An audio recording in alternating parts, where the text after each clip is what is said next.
நிம்மதியாக இருப்பவனுக்கு காசு இல்லையே என்ற பிரச்சனை.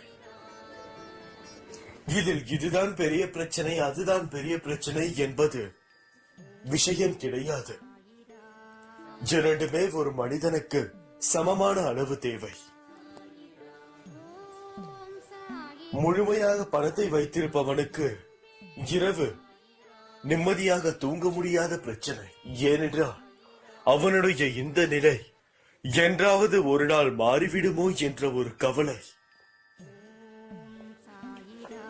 நன்றாக வாழ்ந்துவிட்ட மனிதர்கள் யாராலும் அவர்களால் பணம் இல்லாமல் இருக்க முடியாது. ஏனென்றால் அவர்களை கூறி தப்பு இல்லை. அவர்கள் அப்படி வாழ பழகிவிட்டார்கள் என்பதுதான் உண்மை. நன்றாக